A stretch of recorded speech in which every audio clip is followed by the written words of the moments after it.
This is East Asia Tonight. Good evening, I'm Natalie Edwards. Tonight's top stories. China calls the deadly clashes between Cambodia and Thailand deeply concerning as the longer-running border row between the two neighbours sharply escalates. A European Commission President Ursula von der Leyen tells Chinese leader Xi Jinping that bilateral relations are at an inflection point. Her comments underscoring European concerns over China's wide trade surplus and support towards Russia. Trade talks between US and South Korea postponed over scheduling issues as the August 1st tariff deadline looms over Seoul. And in business news, auto tariffs from the US impacting Hyundai's earnings, with the automaker reporting a drop in Q2 profits.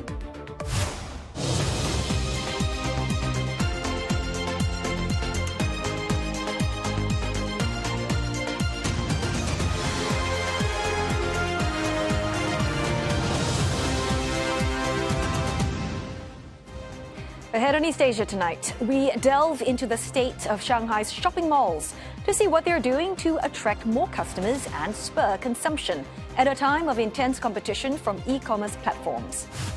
And a historic ruling on climate change as UN's top court says that nations are legally obligated to tackle climate change and can be held responsible for their failure to do so.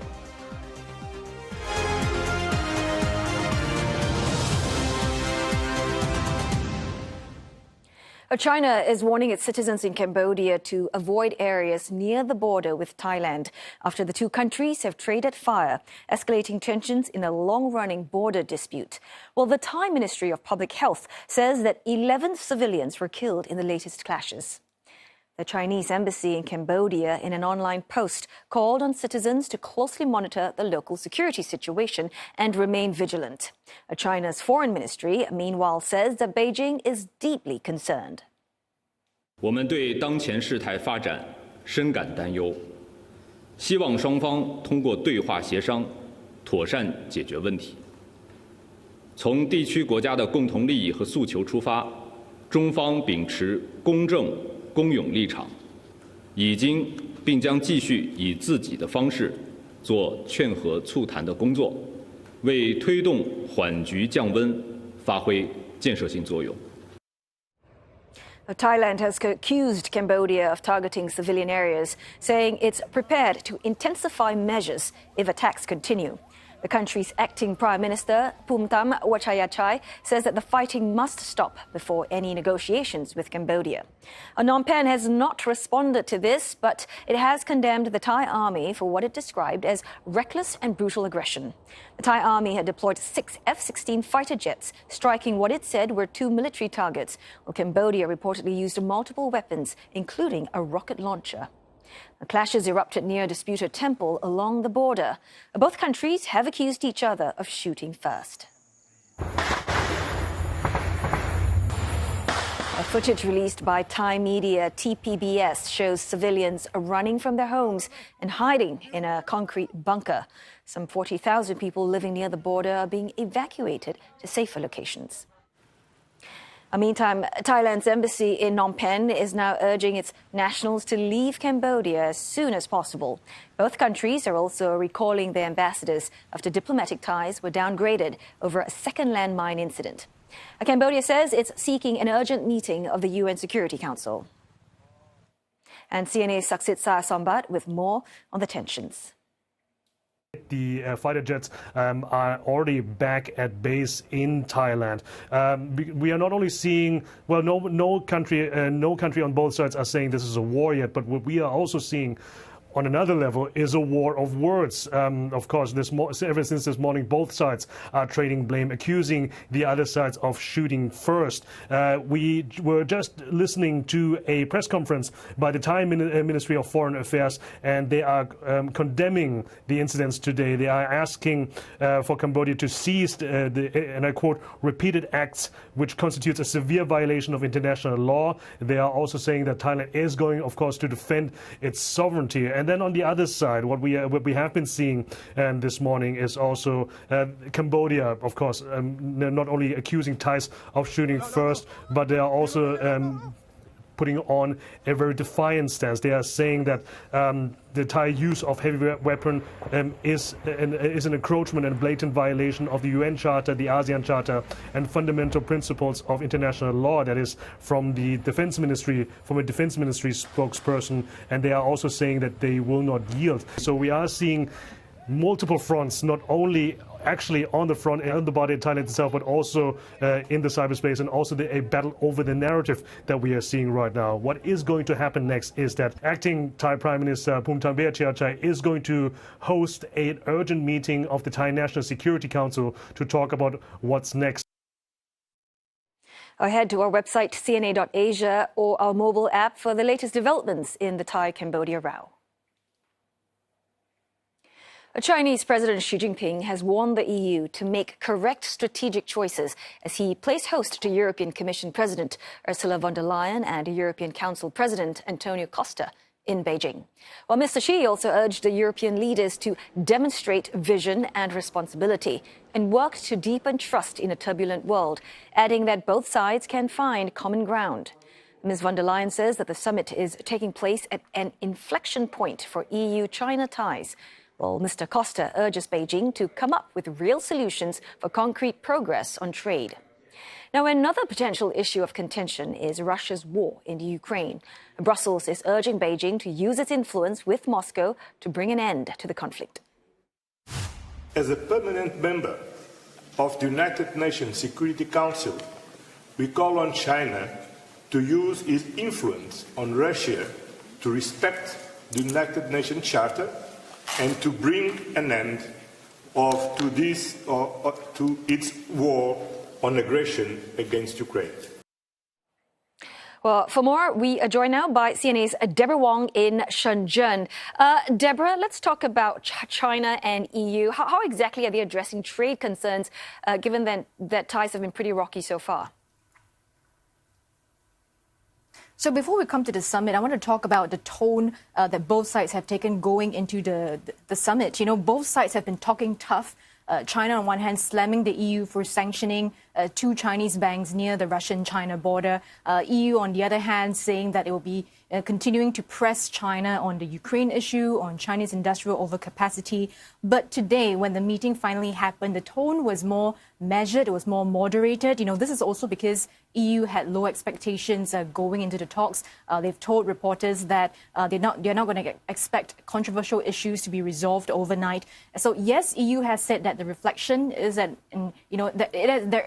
the relationship is really at an inflection point right now, and China is saying that both sides must make right strategic choices. But we're seeing that tone more of like an open invitation to discuss non-detriment issues, stuff that can achieve a win-win situation, such as climate change, such as rare earth exports. Now, I spoke to an expert to find out why that kind of discussion was still necessary, even if it's low-lying. Have a listen.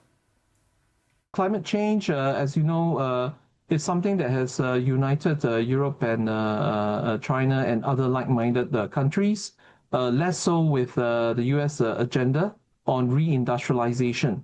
At the same time, within Europe, there's also anti-globalization forces and the rise of the right. And this would also add on to the equation, because the rise of the right tends to have greater similarities with the US administration than the left progressives. So as you can see, the talks really are not just between China and EU. The outcome of the talks, the tone it's going to take, really does have rippling political effects on each party's relationship with the US. And, with US global tariffs at play here, the background here, the political messaging coming out of these talks really has to be one of stability, like we've seen today. So, Deborah, can you elaborate a little bit more on that then? How much of this do you think is going to influence the way US-China tariff extension talks, which is expected to play out next week? So the US will certainly scrutinize the outcome of the EU-China summit. We know that both the EU and US are pressing China on trade imbalances. How EU navigates this eventually will be something that the U.S. has to pay attention to. It has to study to see how it can also align its interests. Now, separately, U.S. Treasury Secretary Scott Bessent has also said he'll be speaking to the EU about potentially sanctioning countries that continue to buy Russian oil. And we know that that's something that China is doing. Now, China, and Scott Bessent has also said he'll be raising this issue during the talks with China next week. But analysts did tell me that it's quite unlikely that either party will be using EU as a bargaining chip because trade-wise, China and the US, they have a standalone relationship. It's a very complex, it's a very unique one as well. So we can expect the talks next week to potentially focus on reducing tech import restrictions, possibly also target hairy areas like China's over-industrial capacity. Back to you. I guess we'll find out more next week. Thanks so very much for that report. CNA's Deborah Wong in Shenzhen. Now, high-level trade talks between the United States and South Korea have been postponed amid a looming deadline to reach a deal. Seoul's finance ministry says the delay is due to a scheduling conflict for U.S. Treasury Secretary Scott Bessent. A dialogue set for tomorrow in Washington would have seen Mr. Bessent and U.S. Trade Representative Jamieson Greer meet South Korean Finance Minister Koo Yoon-chol and Trade Minister Yo Han-koo. Mr. Koo cancelled his trip just an hour before his flight was set to depart after the U.S. informed South Korea that the talks would be postponed. Seoul says both sides plan to reschedule the talks as soon as possible. South Korea's Trade Minister Yo Han-koo and Industry Minister Kim Jong-kwon are already in Washington, continuing negotiations with U.S. officials as originally planned. Washington is set to impose 25% reciprocal tariffs on South Korean goods starting 1st August, in addition to existing sector-specific duties, including those on automobiles and steel. South Korean media reports say that Seoul is readying a $100 billion investment proposal featuring major conglomerates such as Samsung and Hyundai Motor Group. We're going to go for a short break now, but coming up next on East Asia tonight, advanced data showing South Korea's economy growing at its fastest quarterly pace since early last year for the April to June period. The global boom in AI prompting the world's largest memory chip producer, SK Hynix, to raise its spending for the third quarter after turning in a better-than-expected second quarter report card.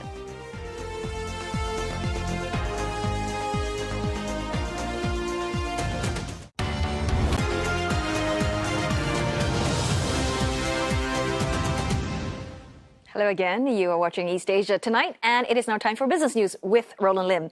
So, Roland, these major export sectors in South Korea, they are already feeling the impact of Washington's policy on tariffs. So what's exactly been the effect of that? Right. The Korean economy, surprisingly resilient, with GDP figures holding up in the second quarter. But that's not true for every sector, though. We'll be taking a closer look in at least two major South Korean companies that have turned in their earnings report card today. South Korean chipmaker SK Hynix says it'll boost spending on AI chips following record earnings in the second quarter. The key supplier to AI titan NVIDIA reported second quarter revenue of more than $16 billion. That's up more than a third on year. And its operating profit up nearly 70% to $6.7 billion. Both figures are all-time highs for the South Korean firm, beating its previous best just 2 quarters ago. SK Hynix credits the record results to a global AI investment boom, which has boosted demand for its high-bandwidth memory, or HBM, chips, adding that sales of the chip is on track to double for the full year. Now, SK Hynix leads in HBM chips helped the firm to overtake its rival Samsung as the top memory chip maker last quarter. Shares of SK Hynix pared back gains by the close after rising by as much as 3.7% earlier in the day. Last week, shares of the chipmaker did tumble some 9% after Goldman Sachs downgraded the stock to neutral over expectations that the price of HBM chips will drop next year. Meanwhile, U.S. auto tariffs taking their toll on South Korea's Hyundai Motors, as the automaker reported a drop in its second quarter profit. Although Hyundai reported an increase in its quarterly revenue, up by more than 7% to around $31 billion on year, its net profit shrank by a fifth to $2.4 billion. Car maker said that the U.S. tariffs cost the company more than $600 million in the June quarter and warned that the impact will grow for the July to September period. Shares of Hyundai fell more than 2%, but the automaker says it's sticking to its annual profit target, despite the hit to its bottom line due to U.S. auto tariffs. Looking at the broader economy, South Korea returned to growth in the April to June period, supported by a modest rebound in exports and a gradual recovery in domestic demand. Advanced GDP data for the second quarter grew 0.6% on quarter, reversing a 0.2% contraction in the first quarter. That figure slightly beating estimates as well. Year-on-year, GDP expanded 0.5%, following zero growth in the first 3 months of the year. The trade-reliant economy's exports remained resilient in June, driven mainly by the robust demand for chips and the front-loading of shipments ahead of U.S. tariffs. Earlier this week, early exports data showed that overseas shipments grew 4.1%. Easing political uncertainty in the country also helped lift local demand as consumer and business confidence returns.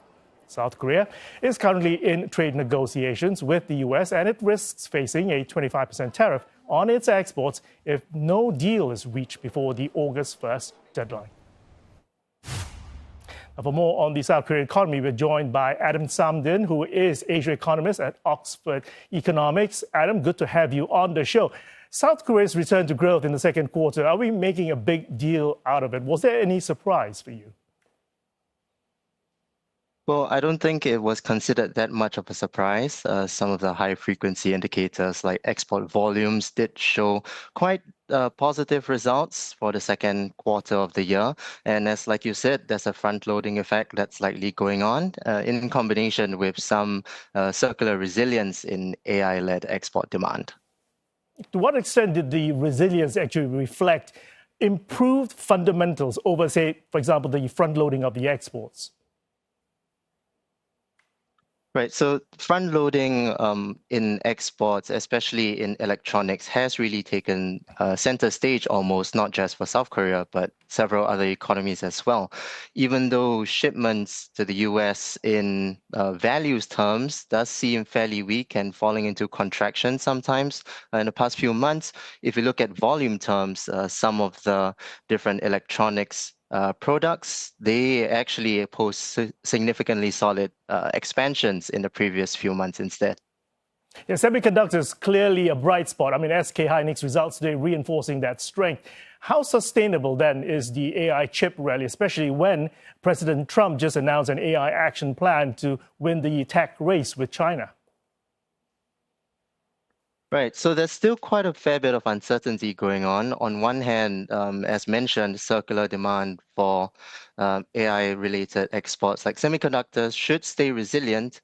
But on the other hand, there's still quite a bit of uncertainty over the prospects of sectoral tariffs on semiconductors as well. It's something that was mentioned by the US administration in several announcements. Although there hasn't been much progress on it yet, much does rely on that, especially given the US strong end-user economy, especially when it comes to semiconductors.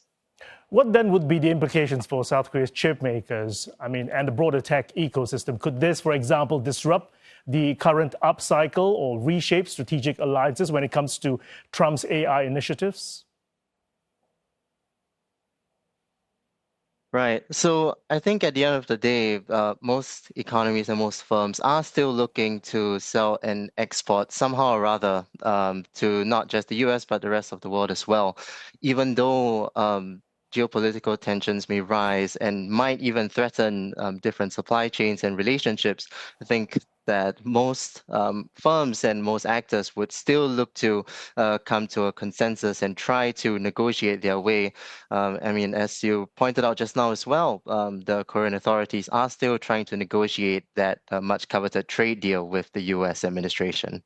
Speaking of negotiations, yes, that Washington trade deal talks have been delayed, but they remain critical. Which sectors of the Korean economy do you think is most exposed if the U.S. actually goes ahead with the 25% tariffs on August the 1st?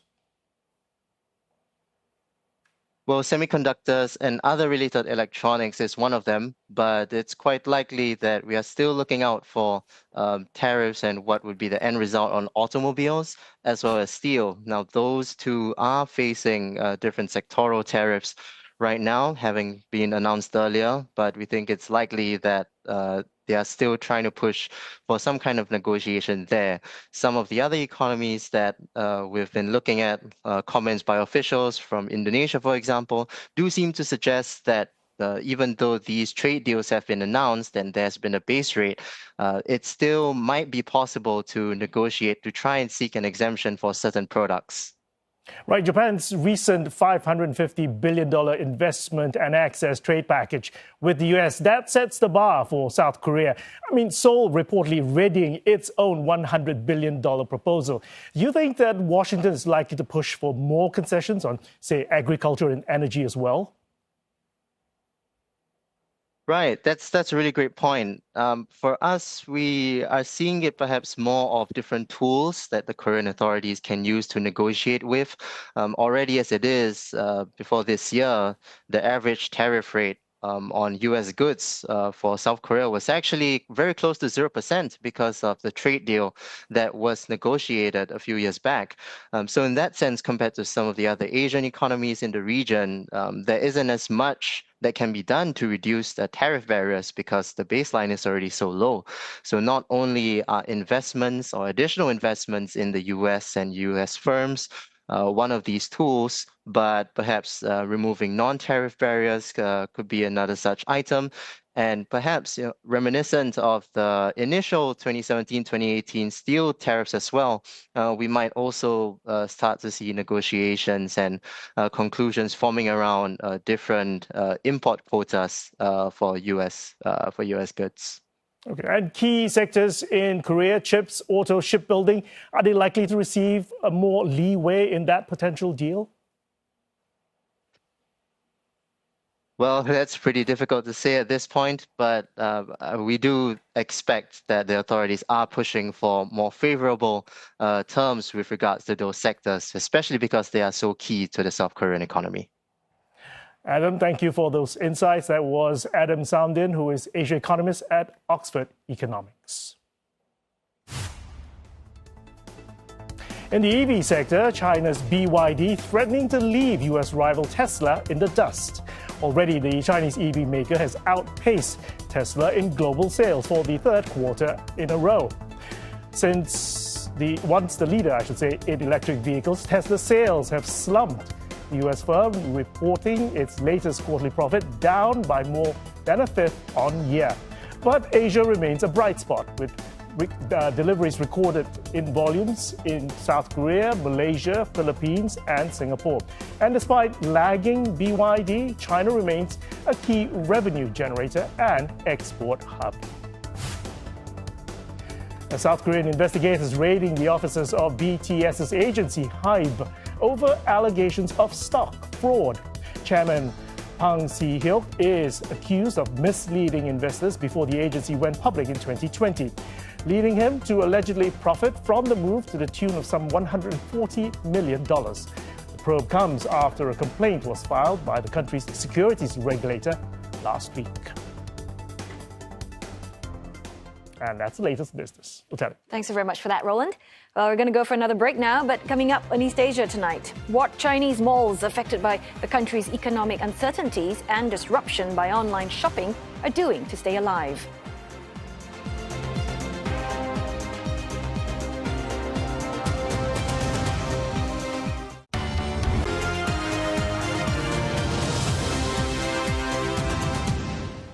You're watching East Asia tonight, and here are the headlines we are following. Border clashes between Thailand and Cambodia escalating, with both sides trading blame. China calls the situation deeply concerning and has urged its nationals to avoid the area. The Chinese president says the EU and China must deepen trust in a turbulent world as he hosts the bloc's leaders for a summit in Beijing. Brussels, however, is urging Beijing to come up with real solutions for concrete progress on trade. And high-level trade talks between the US and South Korea have been postponed over scheduling issues as the 1st August tariff deadline looms over Seoul. Oh, it's been a month since Louis Vuitton opened its audacious flagship store at one end of Shanghai's premier shopping street. Despite losing some of its novelty factor, the Louis continues to draw in the crowds. But the LV phenomenon masks a mixed picture for Shanghai's shopping malls. Shanghai is home to over 700 of them, and that's 1/10 of China's total. Well, latest Q2 figures released this month by Cushman & Wakefield shows that vacancy rates for mid to high-end retail property have largely been flat, despite the volume of new retail space entering the market. But in a crucial sign when it comes to demand, the average asking rent sank about 1.4% on quarter. For more on this, we are joined now by CNA's Tan Yuguan in Shanghai. So, Yuguan, the LV flagship store making quite a wave, but just judging from the latest numbers on Shanghai's malls, are those crowds that we see an exception rather than the norm? Yes, on the ground, it's a mixed bag because we have malls that are filled with people any time of the day, even in the middle of the working hours.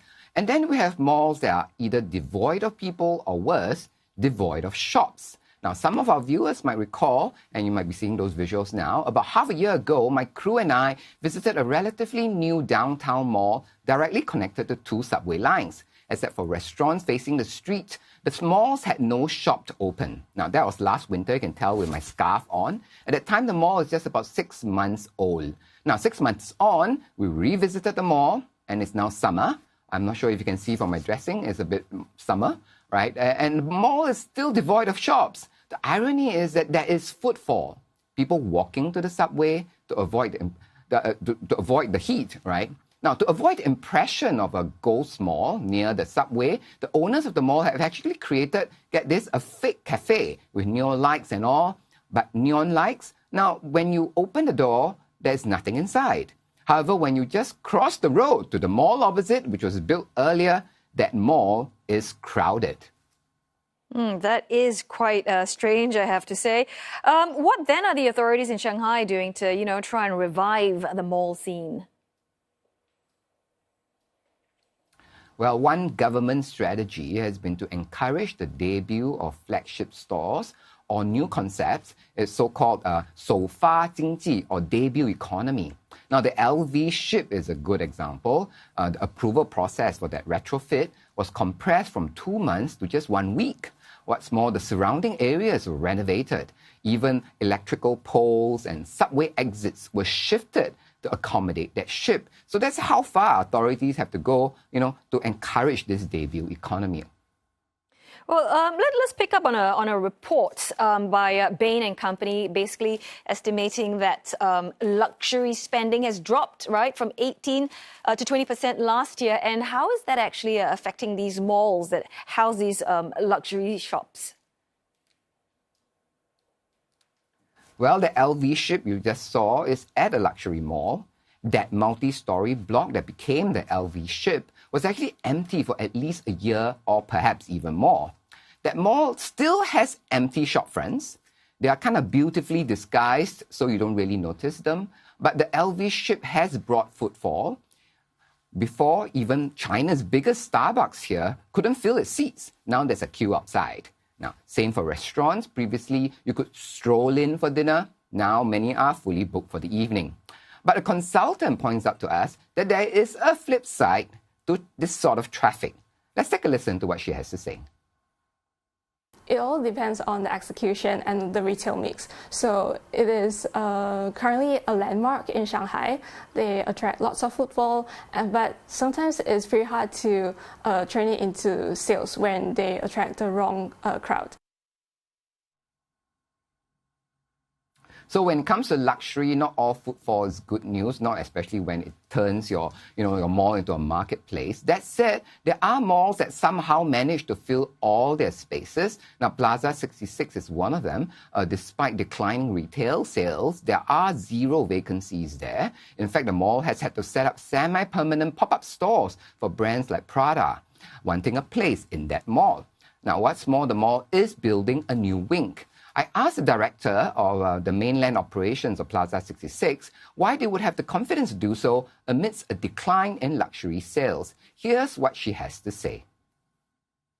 我们有很长的一个waiting list， 所以首先第三期也给到我们一个很好的机遇，有更多新概念的零售。这2年市场首先消费信心是有影响的，但同步你也看到大家在银行的存款也是创新高的，所以就是你会看到客人的实力在3年是一个周期，所以其实我们更多是预备接下来这一波的经济形势有改善了，他们也看到我们的项目马上可以呈现出来。By the way, that venue that we interviewed Janice, that's one of the ways the mall is attracting repeat high-spending customers that it wants. It's an exclusive lounge. It's by invitation only, and you would need to spend enough that could buy you a nice brand new apartment in the outskirts of Shanghai just to qualify for that lounge. Or Telly? Wow, well, I guess maybe she's not an online shopper in that case. But, you know, we have to bring that factor in, right? Because it is advanced in China. And so then, I mean, shopping malls, to what extent are they still relevant? Well, that's precisely what we asked shoppers on one of Shanghai's main shopping avenues. And even there are people who mostly shop online, but quite a handful still advocate for brick and mortar shops. Let's take a listen to what they have to say. 网购你试不到啊，所以不知道它效果怎么样。对啊，所以我买衣服还是会去实体店。试穿呀啥，对于自己的要求呀啥，肯定能达得到。网购的话，肯定没有那么效率那么高。我们现在出来吃饭这些，更多的这些愿意出来消费这些，是要去感受这种人间烟火，感受这种就是还有这种社交的这种属性。所以我觉得外卖是没办法解决社交属性这个问题的。Other than targeting the need to socialize over a meal, malls are also targeting children. The idea is that the kids will draw the parents out as well. One mall has set up an urban beach. Now, Shanghai has no beaches to speak of, so parents, a trip to the mall beats the hassle of driving for hours to bring their kids to a beach, which could be overcrowded anyway because now it's the summer holidays. Now, I've also seen malls where the central plaza is made into a giant playground. Your tenant mix also matters. Now, some malls are going for enrichment schools, teaching English, dance, or even skateboarding, just to draw in this group of parents and kids. Desperate times calls for desperate measures. But how about those with no kids then? I mean, what are they going to do to try and attract that group of people? Well, the malls are targeting fur kids, right? Some are providing pet strollers. That's a low-hanging fruit. While others are going a step further to build things like, drinking stations and plazas for pet walks, right? Another strategy is sports, right? Some malls have gyms, basketball courts, rock climbing walls to join the crowd. Now, I spoke to Ming Yi about this strategy, and here's what she has to say. So what they are trying to do is to build like emotional stickiness towards like the mall, because it builds up a routine. So people have like a reason to go to the mall for the fitness and like sports, maybe a little bit of gathering with sport enthusiasts, and after that spending in the mall itself. Now, other than sports, we're also seeing more car dealerships within shopping malls. According to a survey of 93 malls in Shanghai by Jones Lang LaSalle, over half of them have at least one car dealership. In a way, it kind of makes perfect sense because, cars are one of those things that people wouldn't just buy online. And car dealers are also trying to sell an aspirational lifestyle. And higher-end malls do fit into that mold. Otelli? Really sounds like there is something for everybody, and the malls are going all out to attract the customers. Well, thanks so very much for sharing, Yuguan. Appreciate it. CNA's Tan Yuguan live in Shanghai. Okay, going to go for another break now, but coming up on East Asia tonight, the potential impact of a landmark ruling on climate change after the UN's top court says failing to protect the environment could violate international law.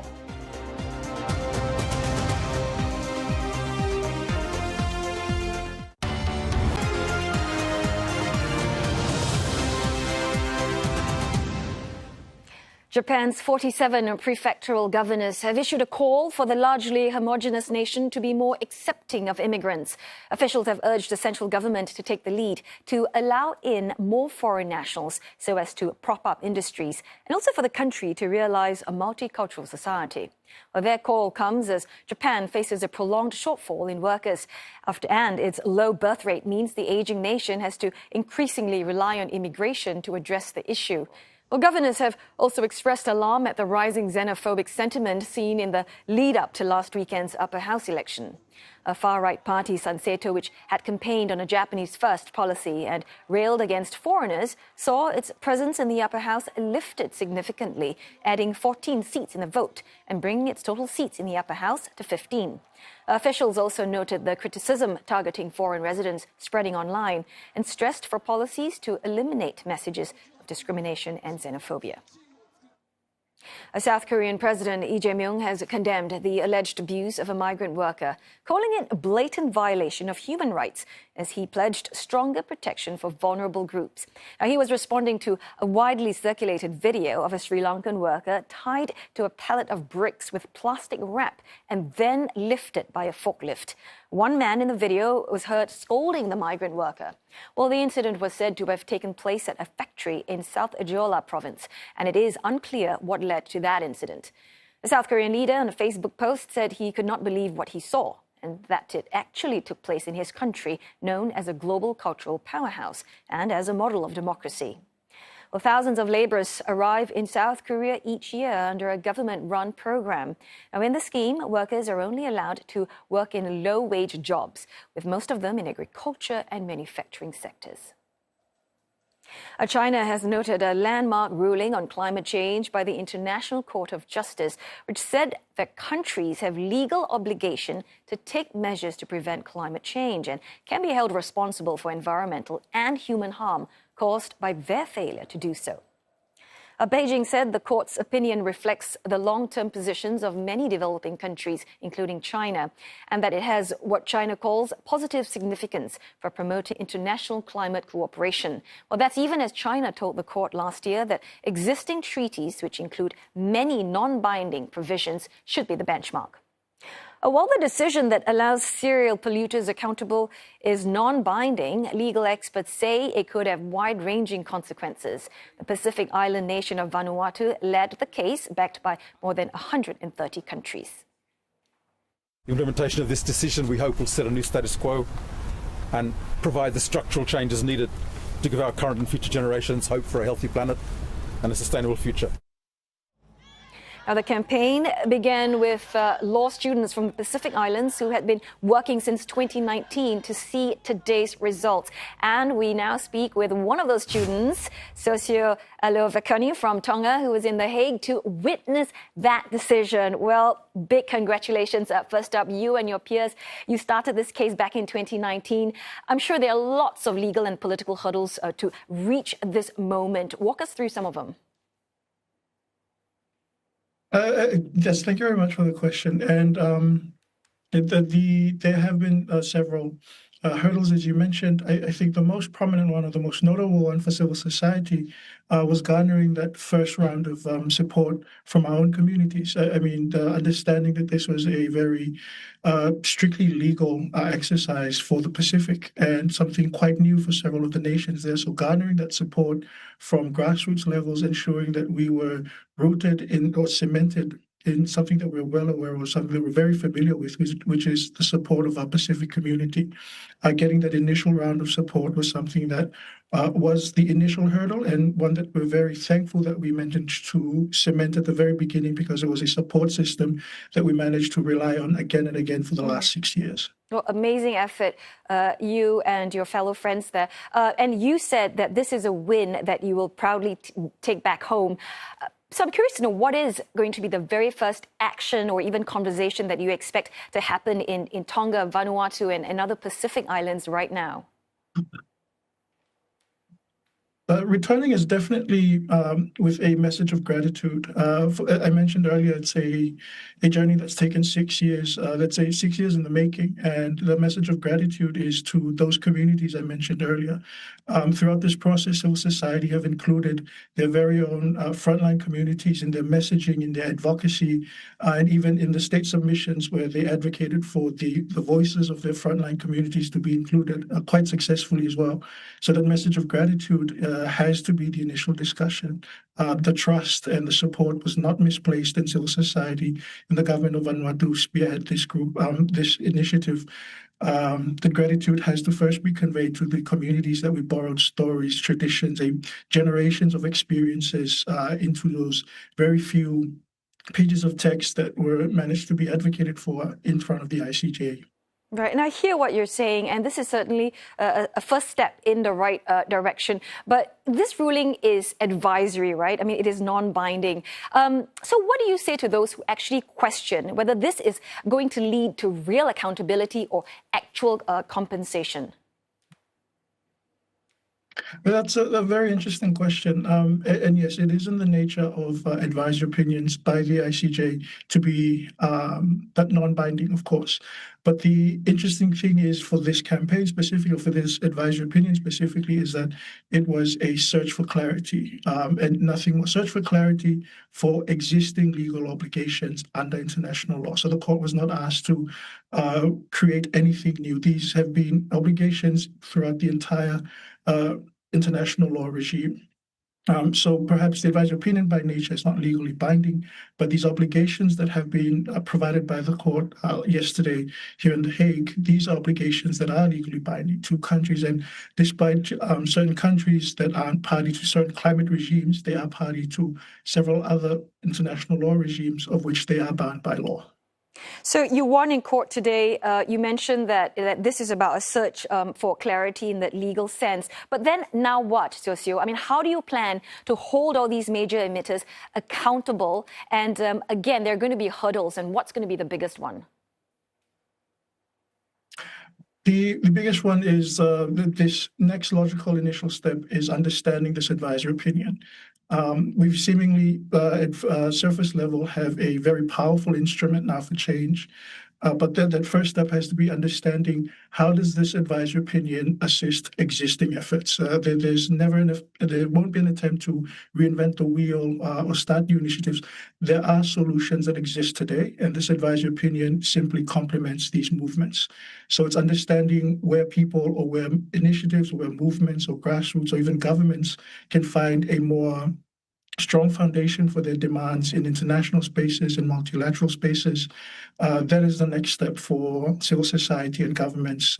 It's also finding that collaboration between these two groups. The success of this advisory opinion campaign is due to that collaboration between civil society and governments.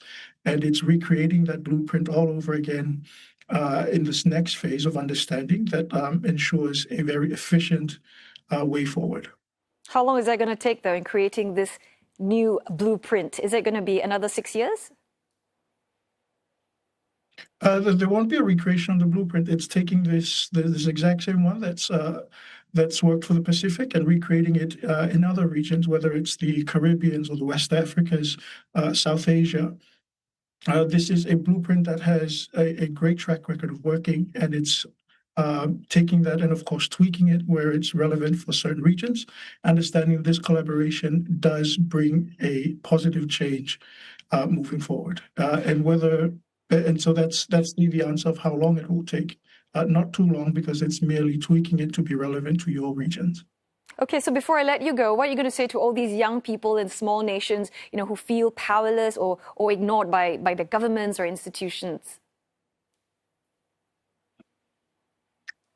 I really hope that the success of this campaign by Pacific Island students fighting climate change and several other organizations in the civil society space, youth-led civil society space as well, I hope this is a testament or encouragement to young people around the world, not just in the Pacific and Global South.